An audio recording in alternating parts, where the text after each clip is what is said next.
Aloha. Welcome back, everybody. Thanks for taking the time to watch Hello Good Game. Jumpstart just hit. We've got over 400 new cards entering Magic. I think it's actually 300 cards entering Magic the Gathering Arena. Between 300 and 400. So a lot of new cards entering the historic card pool, which cannot be bought through packs yet. The only way to get these cards is A, by spending your wild cards, which we don't want to do, or B, playing the Jumpstart event. So we really want to be farming this event while it's around. I think the value is pretty good. 2,000 gems, we're getting 2 rares, plus we get 2 packs, which each contain 20 cards. 8 of those cards will be lands, so we are gaining 4 rares at least for 2,000 gems. So I think the value within this event is very good. And now I know a lot of the viewer base with Magic the Gathering Arena is like, well, is Historic really worth it for me? I'm pretty new. I don't spend a lot of this game. Should I continue playing Standard, or should I maybe start to play Historic? Rotation season is right around the corner, you guys. In September, everything, of course, at M20 goes out. War of the Spark, Ravnica, all that is gone now into Historic when Zendikar Rising releases in September. So all of your current Standard pool, or a lot of it potentially, is going to Historic. So it's a great time to jump over and begin playing Historic as well. And now if you're new to the channel, we do have a lot of free to play and beginner content. Decks focused on 0 rares and 0 mythics for you guys. So where you have the Brawl content, Standard content, Historic content, all focused around beginners like yourself. So don't be scared. Now is a great time to jump into Historic. So we are farming the Jumpstart event for the next couple days while we can get our hands on some of these cards, right? Welcome to Jumpstart, where dinosaurs roam above the clouds and spellcasting dogs run free. When you join this event, you'll get to select 2 different half decks from a variety of themes, combine them, and you'll have a deck that's ready to go. You get to keep all the cards from your deck, including the special basic land styles for each theme, which is really cool. So once we get our 2 wins, we can resign and re-enter to continue farming this event. Or if you don't have the gold and you just really like the event, you can play it until your heart's desire, or like when the event ends, right? So with that being said, let's get into it and let's farm some historic cards. Paying gold, picking our packs. Dinosaurs, yup. Confirm pick. Dinosaurs above the clouds or vampire dinosaurs? I think we're going above the cloud dinos, just like the description said. So let's check it out. This is a Simic Dinos deck, and you're going to want to probably try to play each different archetype as a potential to farm these cards. Now, we do have a spreadsheet that's going to be in the description for you guys. It'll help you track the different half picks so you are not picking them over again, and then that's going to help you pick the right cards to help grow your collection. So, for example, if we did not have a Ghalta in our historic collection, we just picked one up, right? So it's a great way to keep track of the cards and know kind of what you're going to get. So let's get right into it. We're going to keep 7. This looks pretty nice. And yeah, in with our lands. Looking for a plains here. Or it's not a plains, sorry, an island. Well, if I'm always calling islands plains for some reason. Or I used to call islands swamps. They're anything but islands, let's be honest. Yeah, let's just get in there. Wall of Ruins is a nice defender body on the field. We get to scry 1, so that's going to help our next drop. We have 3. Building to 4 does help, so let's keep it for our Dilophosaur. 2/2 with Death Touch. Whenever it attacks, if you control a creature with power 4 or greater, it's going to get +2/+2 until end of turn, so that's quite nice.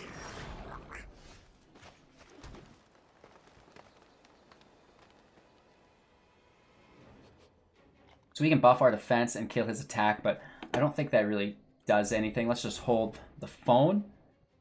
And as far as I can see, this deck revolves around kind of holding our opponent off with these defenders and these spells to kind of trim their attack a little bit while we wait to get our dinos out. So he's going to try to go wide.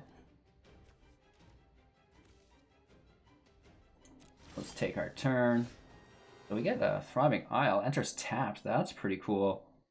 And we get to choose a color other than blue. So we're going to be choosing green, obviously.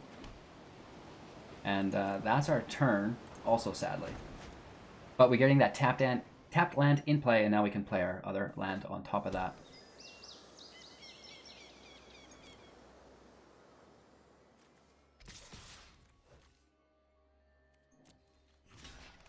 Alright. Still getting 1 damage. He could buff the 1/1 to kill us, but I don't really think that's too much of a worry.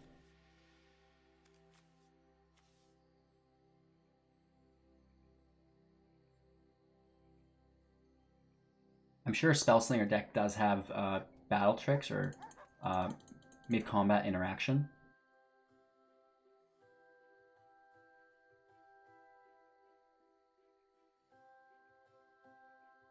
Straight chillin'.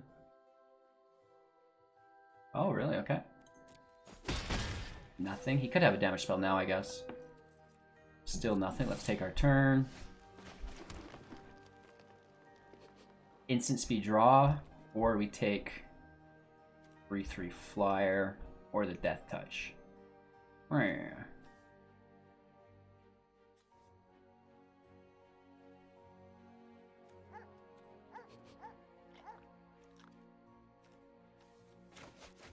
Let's push our 2/2 out.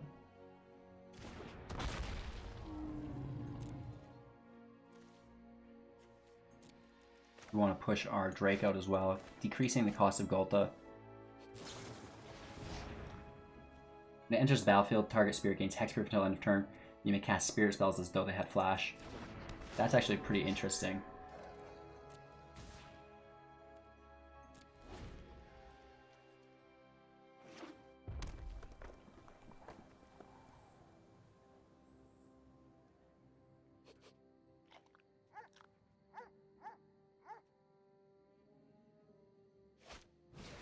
Rapacious Dragon, flying. When it enters the battlefield, create 2 treasure tokens.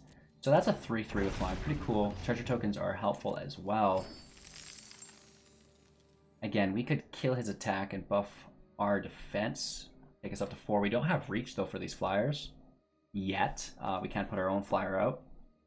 So we'll probably want to play our Drake and then use the rookie mistake on our own Drake to get rid of this Rapacious Dragon.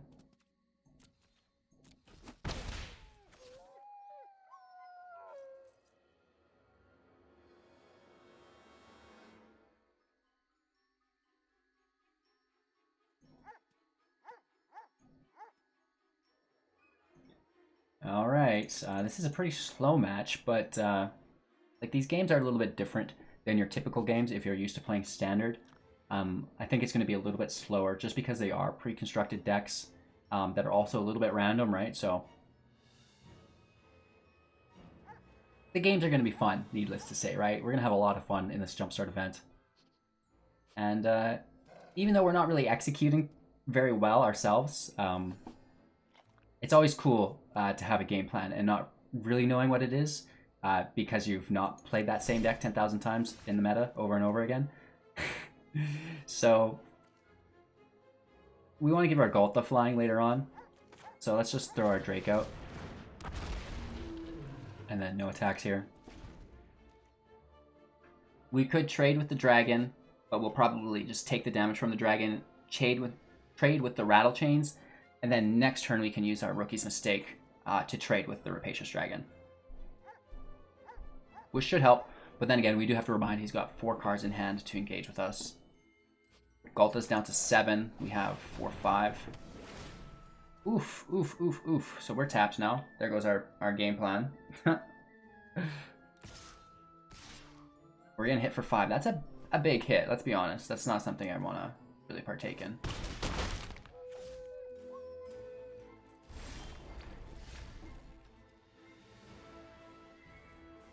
So at least, and it fights it, so it will die. But I think we still just need to straight up kill this dude. Do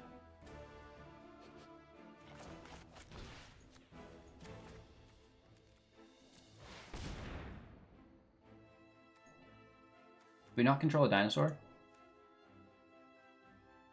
Oh, if it targets a dinosaur we control, okay. I thought it was just if we controlled one. That's why we gotta be reading these cards, even though Savage Stomp, well, we just seen in standard.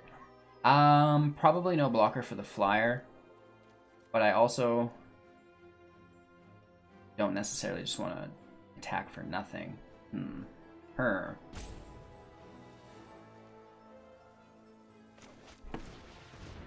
Let's get our Glide Master out.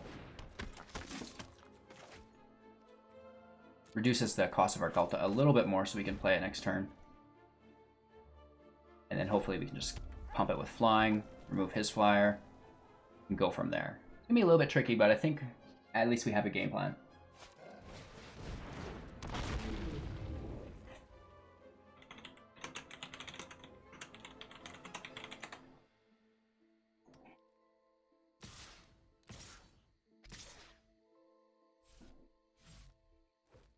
Alright, down to 10. He's grabbed another flyer, which he can dump mana into. That's quite nice. We're not untapping, which just makes me so sad. Ghalta, 12-12 trample. Hopefully it can do some work for us.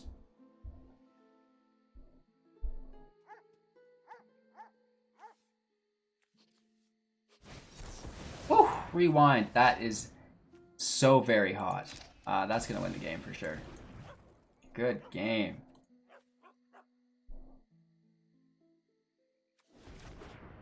I do not like that. Just because he's got the flyers on tap, right? Ready to rip.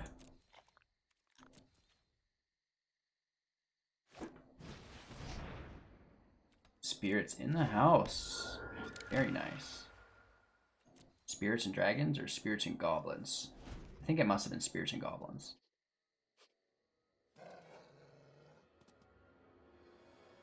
So it's cool. We are kind of relearning the whole meta, right? It's going to be its own contained environment within Jumpstart. Obviously, the historic environment will be different because there's a lot more cards in there, and they're not pre-made decks. So it's all going to be how these different archetypes work together. And over the next few days, we're really going to be trying to explore it and see which of these combinations are really the best. This guy is pumped up, right? Just spent all his mana on it. I mean, we've got no blocks. It just he could trim his attack by 2 and have survived, but I'm just not sure it's worth it. Let's just try another match here, right? So quick little loading intermission. Bleep bloop blop bleep. Waiting for servers. How has your guys' Jumpstart experience been so far? Are you liking it? Have you run into any cool combinations that seem very powerful, etc., etc.?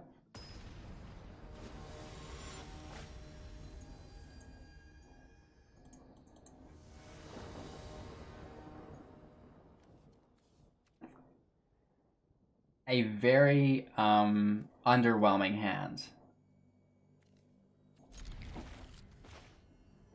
So I'm not sure if we're going to be able to make this work. Oh lord. Defender 3/3, as long as you control a power with creature 4 or greater, it can attack as if it didn't have Defender. You know, we don't have anything with 4 or greater, that was the thing. Oh yeah, we do. Sure. Let's just play our deck out for what it is. Still kind of learning it. We're not running any add-ons, so we don't know our deck list at all. Maybe we should have looked at it. I think you can do that. You can look at your deck.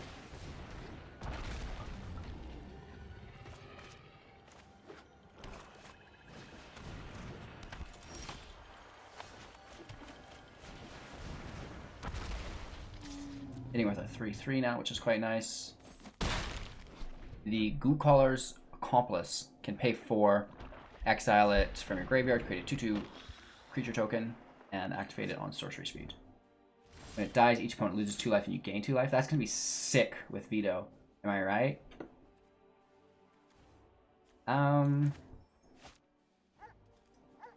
Yeah.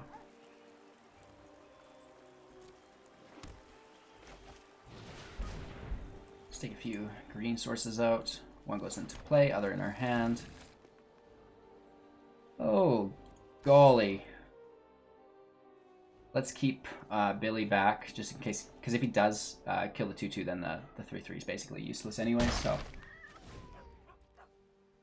We'll just hold it back and try to play this like more of a limited style match, where we really try to make sure that we're not losing anything. This has reach, it's a 4/3. When it enters battlefield, if you control another creature with power 4 or greater, deals 2 damage to each opponent, so oof, woof. The reach sucks.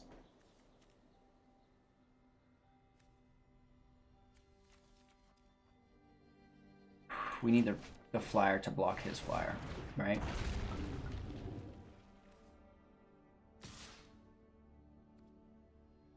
I don't mind trading with the ogre turret. Or the turret ogre, sorry.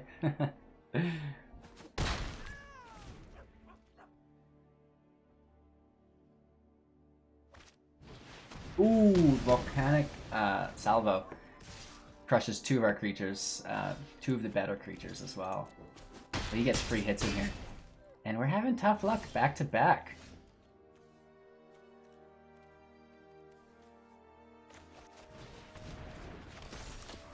I guess let's just try to race. Our Pteranodon can't attack because we don't have Power Forward Raider on the field. He's got another flyer, which hurts my feelings. We have no reach. Down to 10.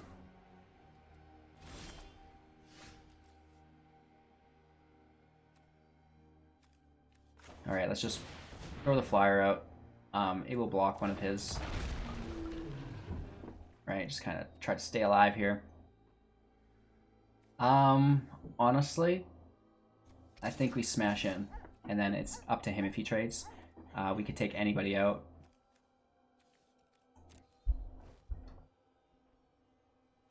Let's get rid of this turret ogre.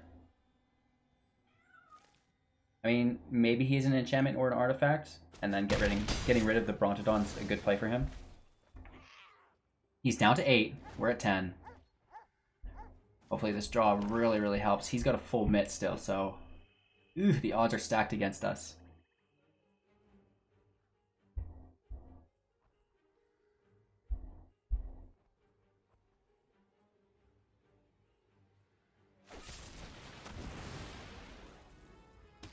Incredible. He kills our flyer again. Hit for another 3. He's really been able to remove. Alright, well that does help. We're only able to cast it if we draw a card, a land card. Untapped. Untapped land. The chances are pretty high, and we do get it, so we're not countering anything. This does help us as well, so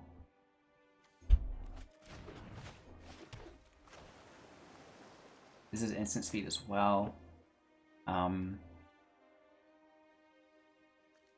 We could do them both, right?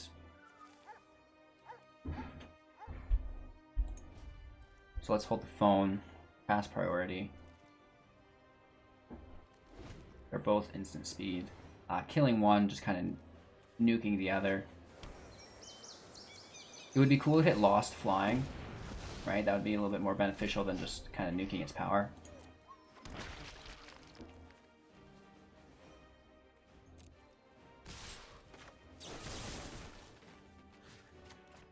Nocturnal Feeder goes down.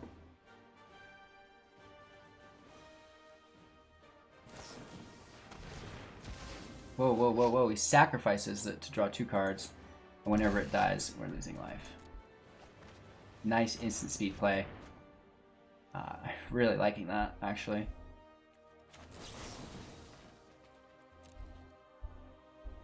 Really, it doesn't matter.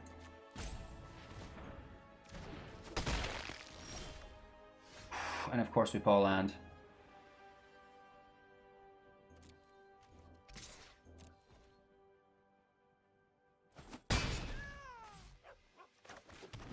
Good game, we're out of cards. Our opponent definitely has advantage here. So these matches are a little bit harder than I thought they were. Down to 2.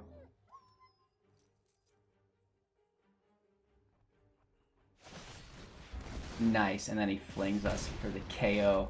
Whoa. Alright, so we lost our first 2 matches in this Jumpstart event. I was hoping to farm the event, and it looks like maybe not so much. Let's try to get into our 3rd match, and hopefully get some of these dinos in play, right? I'm kind of kicking myself a little bit because we didn't go like the dino vampires, which I thought could be pretty cool.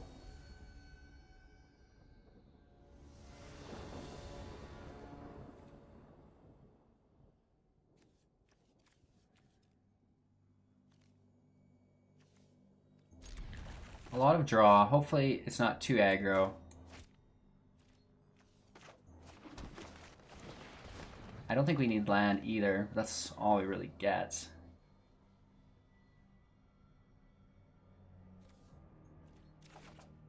We don't have a turn 2 play, so we can play the Grove. That's pretty cool.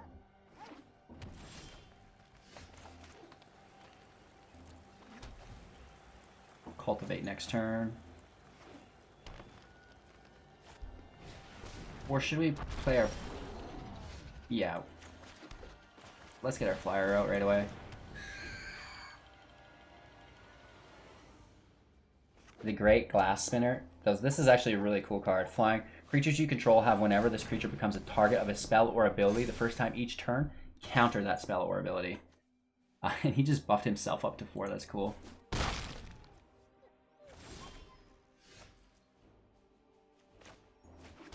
So let's just play our flyers. Just make sure that we won't be hit with removal spells, right? Like any fight effects that he has. Savage Stomp, for example.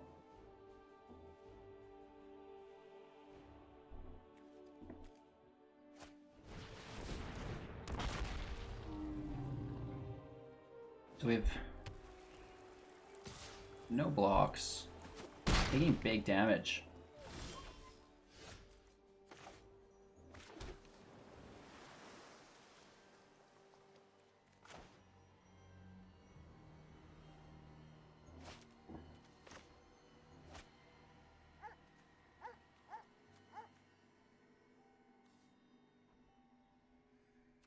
Let's play the blocker. I think that's probably our best bet. And then we can continue to just all-out attack. Still getting hit for 4, but I don't really want to lose either of these creatures yet. Hopefully we can just keep pushing the damage alongside them.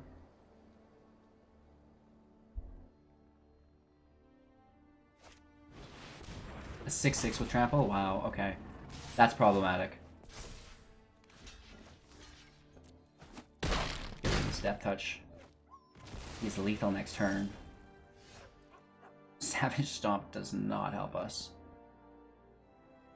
We could always double block.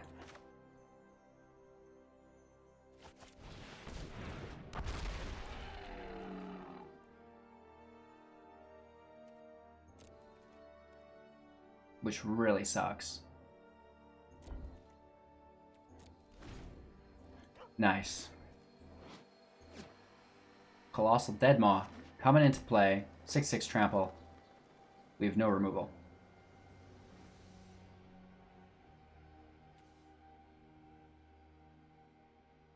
If we had an additional green source of mana, we could have... Of course. Of course he does. That's a good game.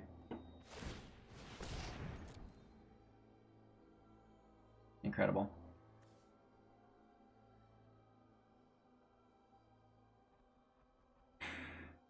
We have to triple block this Deadmaw.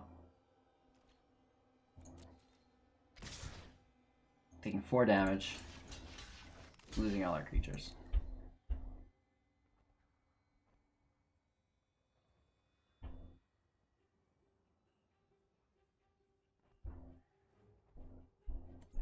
We basically need to pull a Dinosaur with power 3 and then play our Savage Stomp on top. It also needs only 1 green source. Well, no, that'll kill us too. Oh, and that's not doing it. So, yeah, just good game again. We've what, 3 in a row? This is not looking good, you guys. People are here to play Jumpstart. That's for sure. This may be one of the least poppin' decks. Even though I think we just got beat by a mirror match, so. Ooh. Honestly, I'm not even sure we could have done anything differently in that match.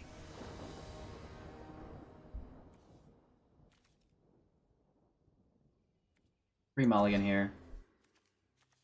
The Cultivate can pull the islands, and we still have Gultha, I guess. No creatures to really help us get it out, but... Oof.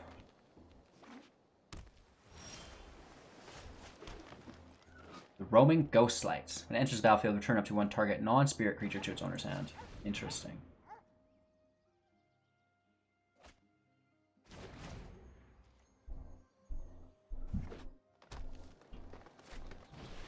the range, or is this an elf deck then? Yes. Searching for a basic land card, revealing it into the hand, then shuffling the library.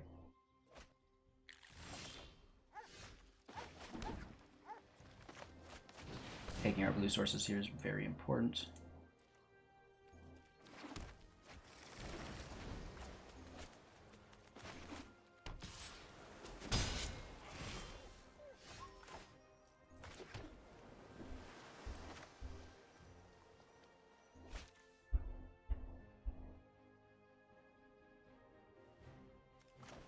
Let's play the creature, hold up this Lofty Denial.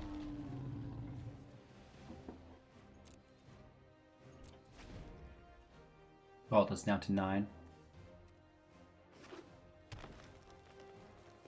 So if he plays a spell for 4, we can counter it. If it's for 3, it gets through.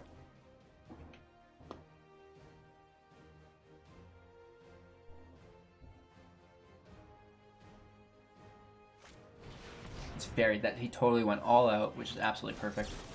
Lofty Denial snags him. Oof, loving it. This is setting us up for a win, I'm feeling like, boys. We don't necessarily want to return that.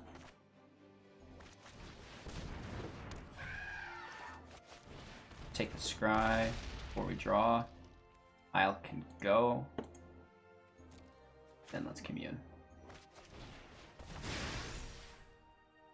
We do want our Dino, I believe, even though it's a little dude.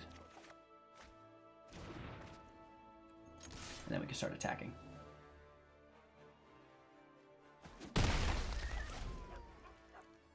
Galta's down to 7, and we have 5 on the field.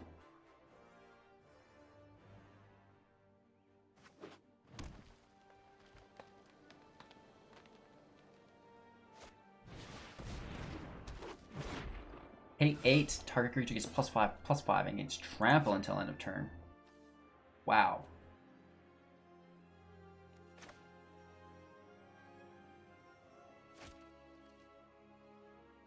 So I'm actually gonna just bounce that. Right, it was his whole turn basically. Galta's down to 4, which we can play, and then we've got the combo of the Pteranodon and the Dilophosaur. Dinosaur? I think that might be more accurate. Good game. We got our first win. Thank the Lord. Right? The Flyers really pulled us through there. We do get our first reward too, so let's see what we pull out for an individual card reward. 20 gems, loving it. But we do get Lightning Phoenix, Flying Haste 2/2. Can't block, which is interesting. At the beginning of your end step, if an opponent was dealt 3 or more damage this turn, you may pay 1. If you do, return Lightning Phoenix from your graveyard to the battlefield. That's a lot of fun. So we're talking Phoenix Tribal, boys. Let's go ahead and get this second win, right? Odds are in our favor.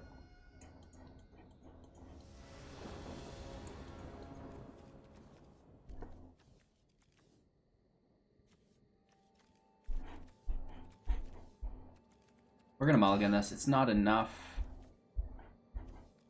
Okay, like I really love sitting on this great glass spinner. That's quite interesting. This could go quite well in a few decks, right?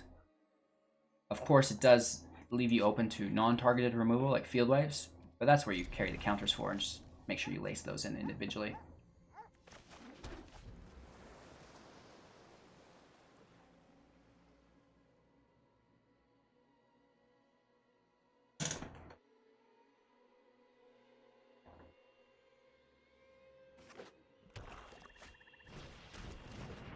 All right, Vermin. What's up, little dude? Let me make us discard. All right, we're game. Just looking for another land, blue or green. Either way works. He's curving out very nicely. Let's kill the flyer.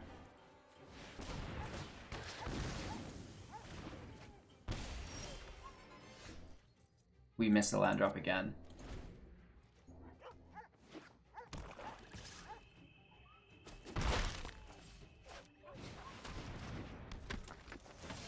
There it is.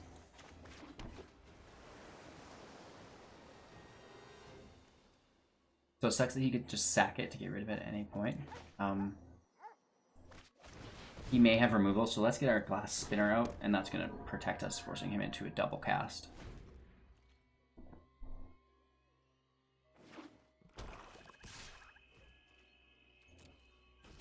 Down to 13. Uh-oh, that appears to be a mythic card. Hey, one tap, sacrifice another creature, creates X 2/2 zombie creature token, where X is the creature's. Okay. I think that's worth grabbing.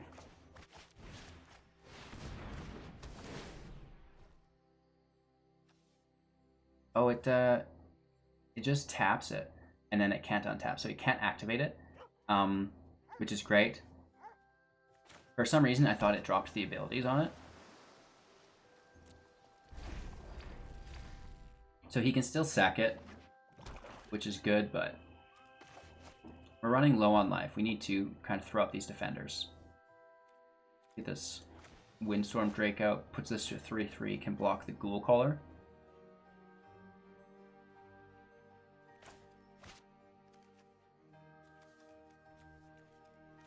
And then the training needs to go on probably the Windstorm Drake as well. Alright, he's going wide. That's unfortunate for us. Down to 11. Yikes.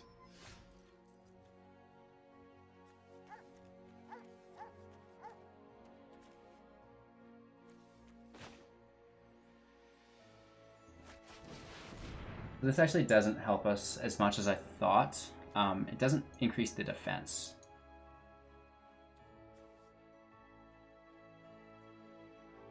The only good thing here is he's out of cards.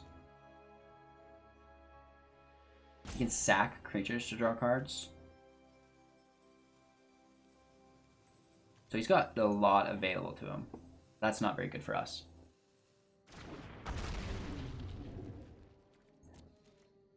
Ghalta for 6. We're sitting on top of 5. Maybe we draw a land and play our Ghalta.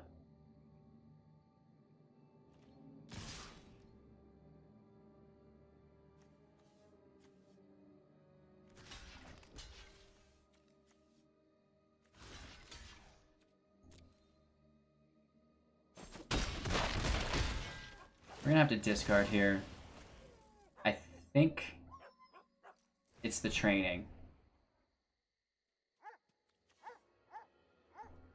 I want to bounce the token with the Ghostlight. Right?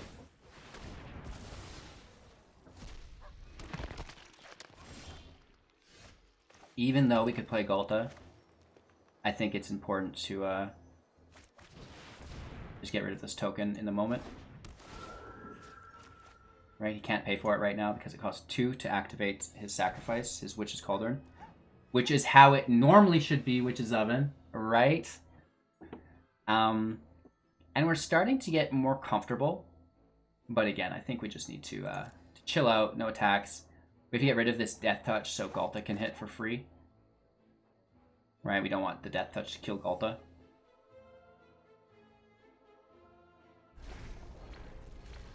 Ghoul Caller is still tapped, which is really helpful to us. The Crypt Lurker, interesting. When it enters the battlefield, you may sacrifice a creature card or discard a card. If you do, you draw a card. Nice. So he gets rid of his Gravecaller. We have to trade with this. Even with the Death Touch, it's just how it goes right now. Death Touch is gone, which means... Ooh. Alright, the Drake has to go here, sadly, even though it's a 3/3. And that really pushes Ghalta to be much more expensive. Nice play, bro. No attacks. I'll double block just because we're in a really bad position. Well, so Ghalta hits for 8. 1, 2, 3, 4, 5, 6. We'd never get it.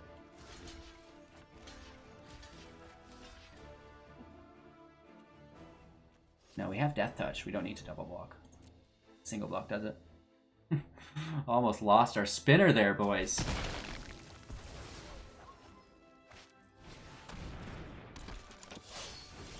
When it dies, return another target card from your graveyard to your hand.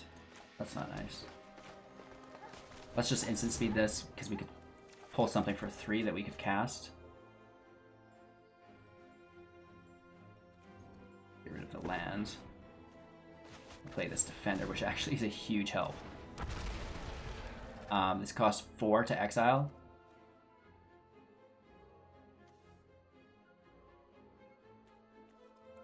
No attacks. Let's play it safe, in case he does have removal. Okay, okay. Sacks it. Graveyard to hand. What's he take? Oh, he takes that mythic one. Yeah, uh-oh. Uh-oh.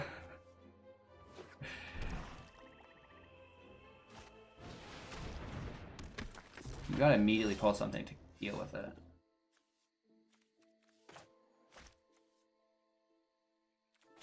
Or we just really execute with our Galta quickly. We could have played our throwback there for free. That's actually a mistake on my behalf.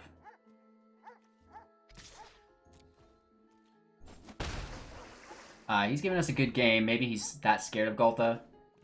We'll see if he's sitting on removal here.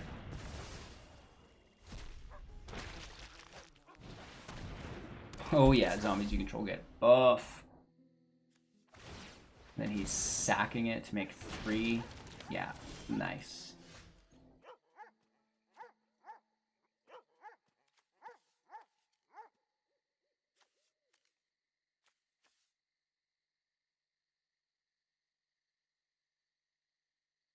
We can't do enough damage. What does this thing do?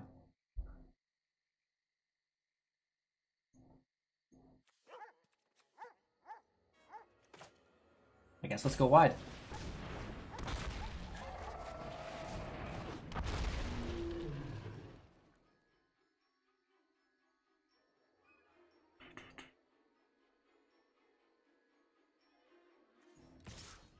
Galta hits, the rest defend.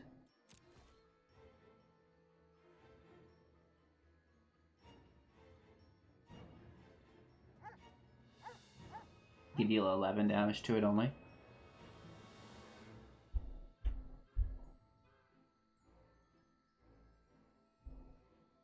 It's a weird situation, right? Like, are we gonna get him? He lets it go completely through. He wants all the attackers he can get. You have 4 defenders. He only has 5 attackers.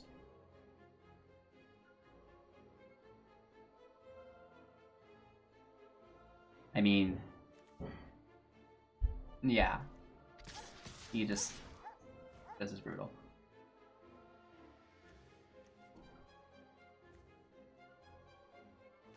So we're getting hit for a lot.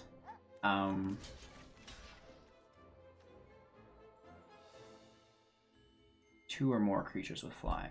Draw a card. So that would be these 2. Let's take 3 damage, right?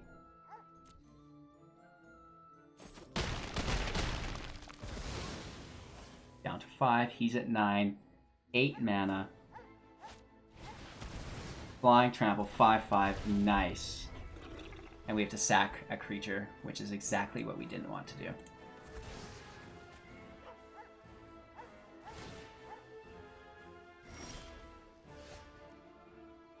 Ouch. So we're super duper dead? Question mark.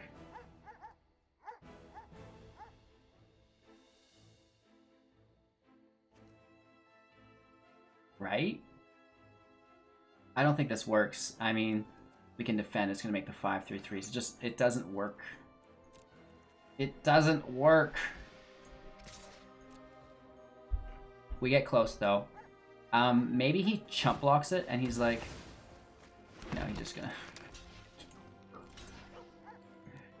Oh my lord. Good game, you guys. We're going to have to try this one more time. I thought we had it there. Jumpstart really giving us a run for our money. I think we've been here for about 40 minutes and we're still working on it. we're going to give our deck a quick inspection here. We've got a Ghalta, Deadmaw, the Drakes, Spheres.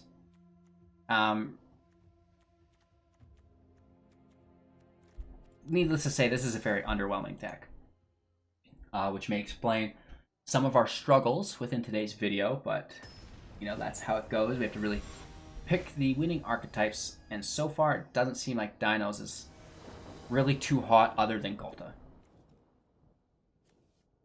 Right? I mean, it's just so underwhelming. It's almost the only way we can win is with the Flyers, or smashing with Ghalta on a non-removal field, which doesn't work often. We are going with green.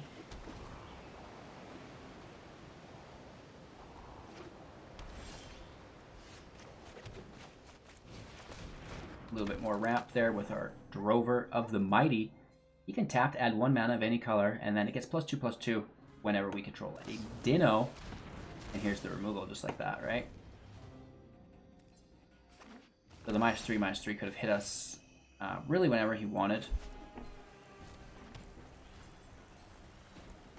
Let's play another defender here. Playing against Orzhovs, I would assume vampires. So lots of removal to face.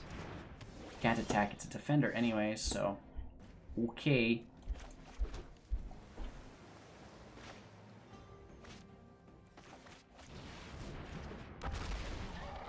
We could bounce the Pteranodon back to our hand to replay it, I guess. Savage Stomp will remove anything that he plays.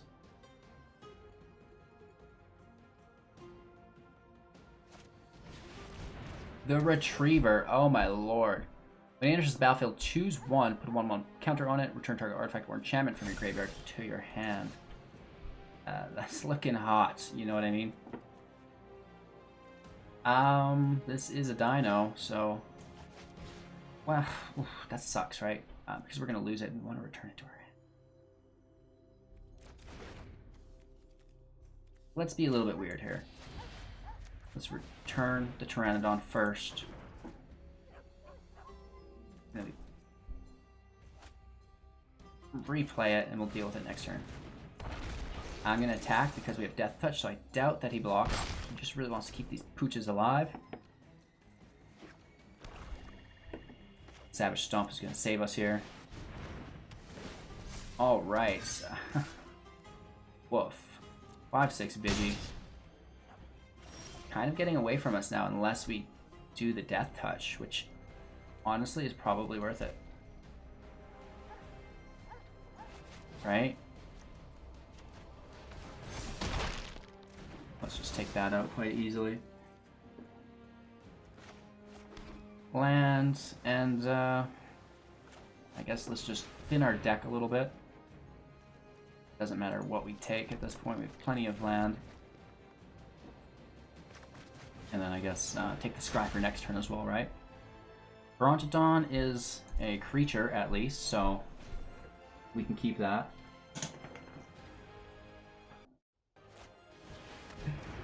Straight chillin', and he's got more auras, which is a bummer. Let's just take the block for now. Next turn we can kill it.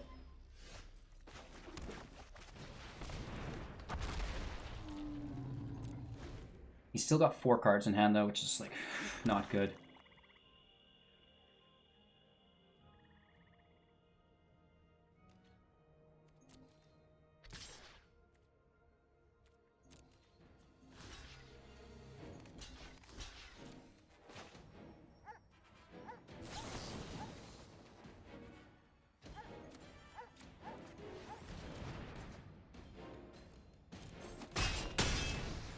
Got him. Still has full mana, can play. 3/3 Vampire. Whenever you gain life, you put in the counter on it. Good lord. Admittedly, I'm happy to have just pulled that 6/6 with Trample. It's really gonna help us out. That is one good top deck. Hopefully it avoids removal. It does. Those 4 mana though. 1 card in hand. Oof, and he's taking that trusty Retriever back. Ghalta for 2? That's the 2 best top decks we could have ever gotten right there. So that's going to be game, and we're going to be able to make it out of our first Jumpstart event, you guys. What did we play? Like 6 matches just to get 2 wins. So kind of learning the power level of the decks is a little bit reduced, and that's going to help us later on.